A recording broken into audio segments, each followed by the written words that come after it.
Hello comics people, ako si Mel Casipe. Welcome to Indie Comics Podcast. Kasama ko si Sir Gilbert ng Dibuho Labs. Tama ba? Dibuho Labs. Tama. Okay, so ang marami siyang magagandang artwork dito. Please introduce yourself, sir, sa mga hindi pa masyadong familiar sa gawa niya. Ako nga pala si Gilbert or aka Dibuho Labs. Primarily yung art ko is more on silk screen printing.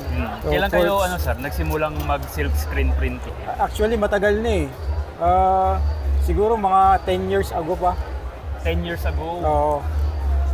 Ano pa yun eh? Walang Facebook, walang video tutorial na mapagkukunan, kaya mostly kami, tiyagaan, mababasa ng forum para matuto.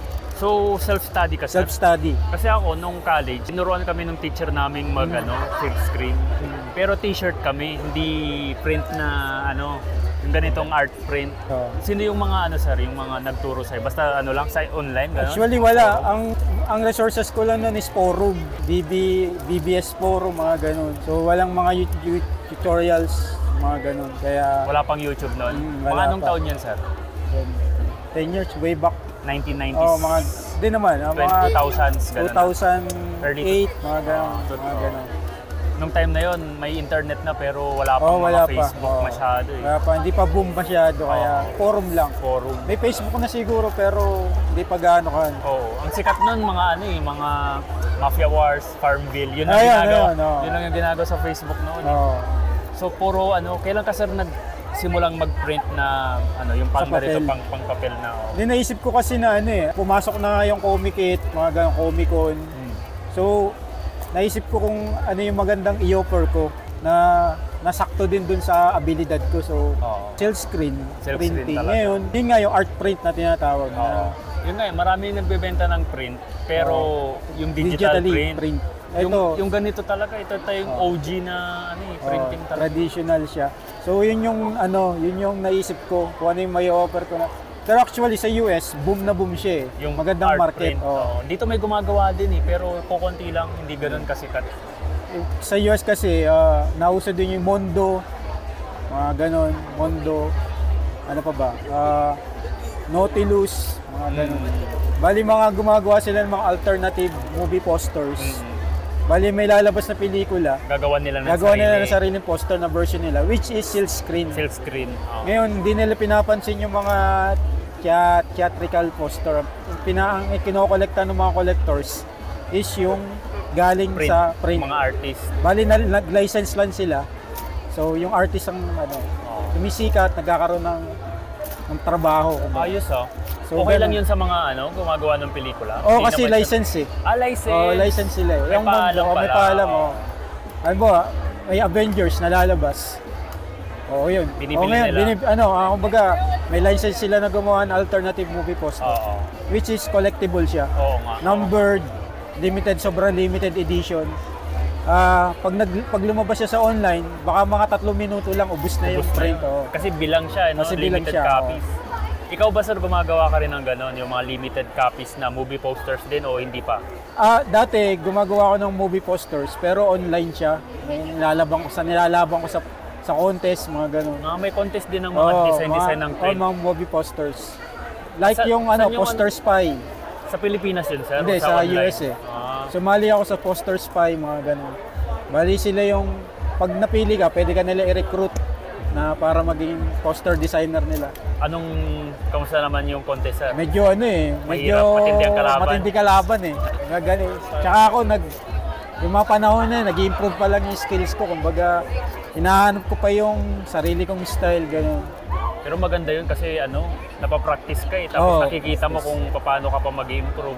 Makikita mo kung anong itsura ng mga nananalo. So pwede mong ayusin yung next na entry mo, di ba? Dito sa Pilipinas ba sir, may mga grupo din ng mga print artists na silk screen? Meron sila. May sinalihan akong forum dati. Kaso parang nabuwag na eh. Pero mga shirt printer siya. Hindi siya print hindi art siya, print? Parang ako lang gumawa ngayon eh. Sa tingin ko ako lang talaga ang gumagawa. May mga unang Comic-Con Comic-It nun, may nagparamdam sa akin na, sir, nagpi-print screen ka rin pala. Dito ko rin siya nakilala eh. Siya nagpiprint screen din. Oo, nagsisilk screen din siya.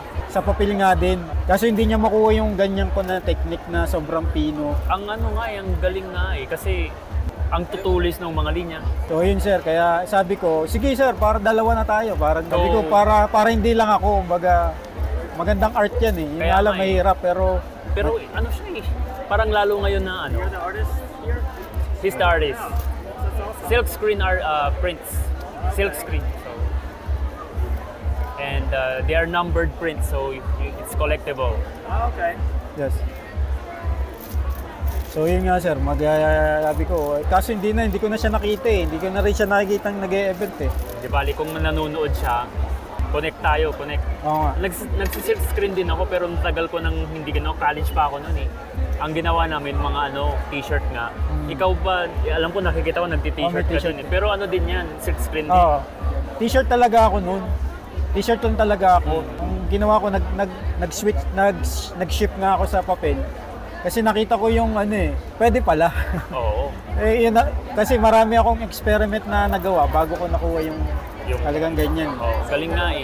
Yung possibility. Oo. Yung mga design mo, sir, saan ka kumukuha ng inspiration?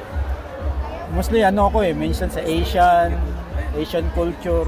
Nakikita ko nga sci-fi, mga sci-fi, samurai. mahilig ako sa Star Wars.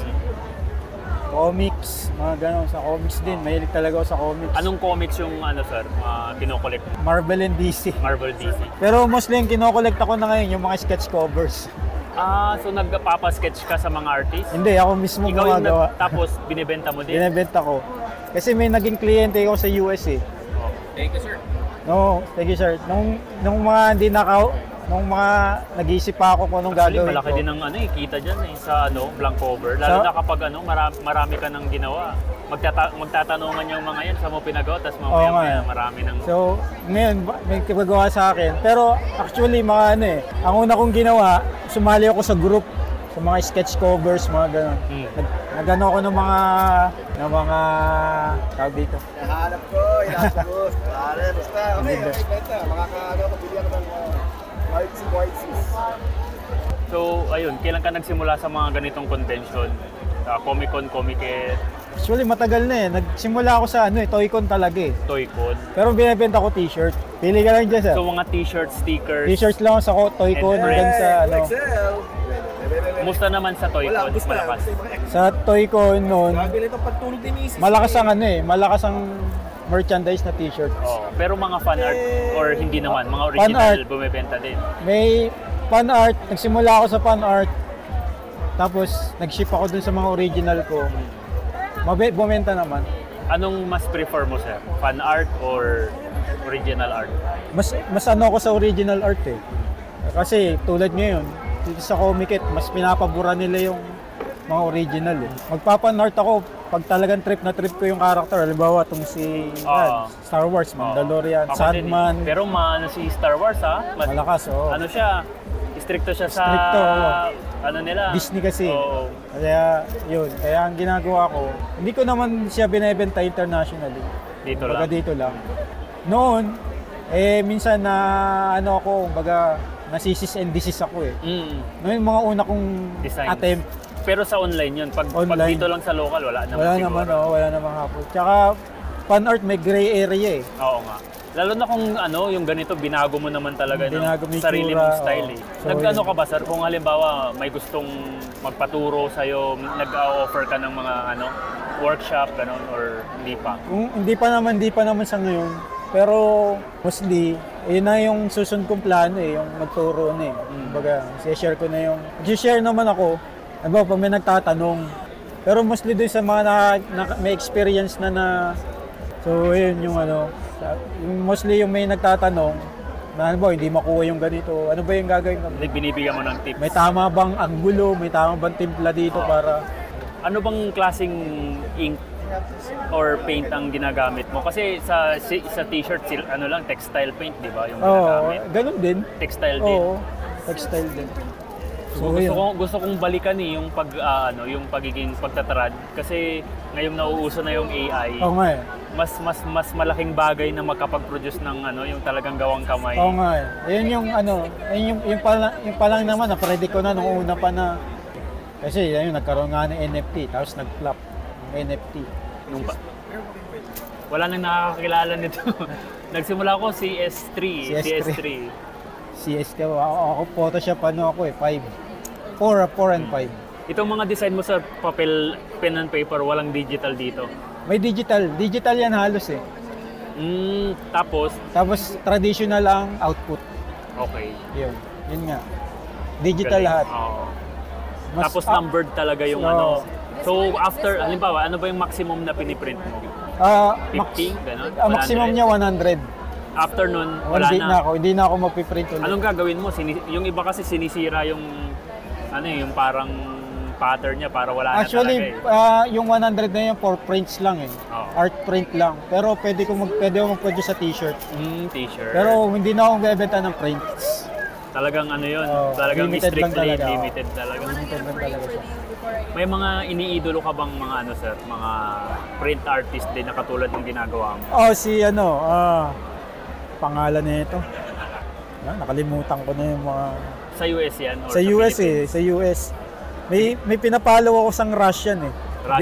Russian printer eh. Sino ba yung mga mga magagaling, mahuhusay, mga Amerikano, Russian, ganyan? Mga American halos. Kasi sa American mostly mga automatic na sila eh. So tinuturo naman nila yung yung mga tawag dito, yung mga techniques nila. Bago ka makapagbutas ng screen, may tamang taas nung salamin, tapos sa ilaw, para maluto ng maayos yung emulsion. Yung teacher ko, grabe, ibang klase, siya, sunlight. Old Tapos school. tinatansya lang niya. Okay, tama na. Sabi ko, mind blown. Actually, nanggaling din ako dun eh. Pero iba-iba kasi yung init ng araw eh. Mamaya, hindi hilaw or lutong-luto. Inconsistent yung araw. Mas maganda yung ilaw kasi consistent yung Nagawa ko na yun. Ilang segundo. Mga 5 to 7 seconds. Takbo! Nagatakbo. Hugasan mo yung screen. Wala, palpak. Trial and error siya eh. Error. Saan ka bumibili sir ng mga ng mga paint mo? May alam ako kasi yung tool ko sa may Santa Mesa. Kaya dito sa Reyna Riente sa malapit sa Divisoria. Bumili na rin ako doon isang beses noon kasi yung naalala ko, yung ginagamit namin tool ko sa school sa BSU. Tapos yung pagdating dito sa Manila, yung tinirhan ko, parang ito yung dami nilang bentang pintura na hindi ko nakikita sa probinsya. Ayun, baka ito yung main, sabi ko. Ngayon, anong mabibigay mong tips sir sa mga gustong magganito rin, print art? Masasabi ko yung dedication. Number 1 kasi, pag nag-aral ka ng ganito, kailangan focus, tapos number 1, trial and error, tapos dedication. Yung naalala ko pa nung nag-aaral ako niyan, talaga hindi ako natutulog hanggat hindi ko nakukuha yung gabuhok na detalye. Nakakaano nga para siyang drawing talaga na Oo nga, yun talaga yung simula pa lang. Tapos kapag ginanon mo, talagang nakaangat yung drawing na Medyo ako sa detalye talaga ako. Artist talaga, artist. Sabi ko, kung matututo kayo ng ganyan, dedication, tsaka yung talagang passion.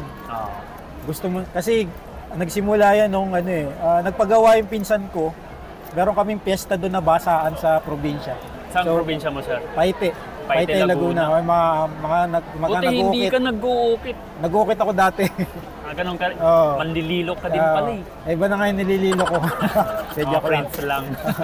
So, nagpagawa sa akin ng design. Tapos, saan nyo dadalhin? Sabi ko, papatatak namin kuya sa t-shirt. So, gumawa naman ako, drawing. Nung nakita ko yung output, wow, pwede pala. Kung ano yung pagkaka-drawing ko, nakuha din nila. So, naisip ko, kung kaya niya yung ganito kong design, dapat pag-aralan ko kung paano niya na-achieve yun. So, yun yung origin story? Yun yung origin story ko, kaya natuto akong mag-print kasi, wow, nakuha niya yung drawing ko. Kalit-litan na detalye, ba't niya nakuha? Posible pala yun. Na-inspire na ako eh. Tapos yun, na-inspired ako na, wow, sige. Gawa nga rin ako pinag-aralan ko, basa ako ng basa. Walang YouTube, wala kasing tutorial eh, kaya basa. Pero ngayon, try. So, hanggang sa makuha mo, sa makuha ko. Mas mabilis siguro sir kung talagang may nagturo na sa'yo. Hindi ako abutin ng taon eh. na sabihin mo na wala na taon para matuto, makuha ko yung ganyan. Sabi ko, doon lang yung nagpagawa sa akin ng pinsan ko. Tapos proud na proud ako sa sarili ko nung nakita ko yung prosesyon. Nasuot-suot nila yung t-shirt na yung design ko na andun. Yung design mo na yun, natago mo yung design mo na yun? Parang naitago ko pa. Ano pa yun traditional pa. Wala pa akong gamit na pan-drawing pan-digital Talagang traditional na drawing lang talaga siya.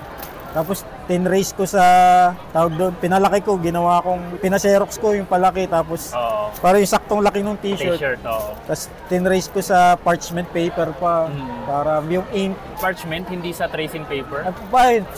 Parchment paper tuloy. Tracing paper pala. Pareho kasi ng Oo. Medyo pareho yun. Pareho ng na opacity. So yun. Ayun yung tinrace ko. Tapos pagkatapos nun, binigay ko dun sa nag-print. Tingnan natin kung kaya. Kaya. Wow, kaya! So, yun lang, nagbigay lang sa akin ng motivation na gumawa. So, saan ka makikita, sir? Halimbawa, after nitong Comiket, regular ka ba sa mga Comiket or mga iba? Comiket, tapos minsan yung mga bagong, may mga bagong umuusbong na mga event na organizer.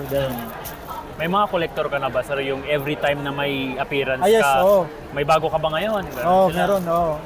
Actually, may isa akong collector na binili niya lahat yung design ko.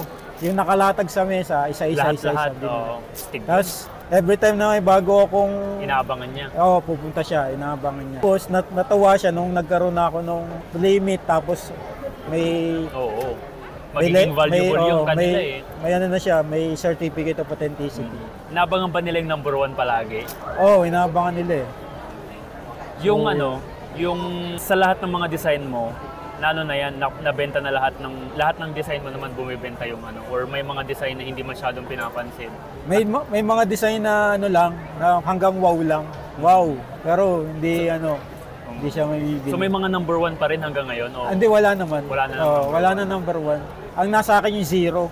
Yung unang-unang test print. Yung test print. Yun yung zero ko, yung test print. Lang yun? Personal mo na lang yun? Personal ko na lang yun. Kumbaga, gusto ko i-display. I-display lang, pero hindi na siya for sale? Hindi na. Unless kung may gusto bumili. Pero mahal yun. Hindi kasi may nag-ano ako sa Lasal tuloy. Dito sa Calamba. Gusto niyang bilhin? Gusto niyang bilhin yung test print. Binenta mo? Sabi ko hindi kasi may mga dumi-dumi, tapos may pa yun yung tawag dito yung pero yung guide. Yun yung gusto nila may mga guide pa yun kasi may mga collector na gustong-gusto nila yung mga ganun. Yung mga may lapis-lapis pa. May guide pa yun kaya sabi ko sa pangit sabi ko. Kaya yun na lang dinahilang ko. Kaya napabili siya nung... Saan ka pwedeng ma-contact online, sir, kung may mga gustong bumili ng mga prints mo? Kung may gusto naman, ito naman, ito yung Dibuho Labs. Dibuho Labs. Yun lang, Dibuho Labs. Dibuho Labs. Dibuho Labs. Ayun, thank you, sir. Thank you sa interview. Thank you, sir. Good luck sa pagbibenta ng Comiket.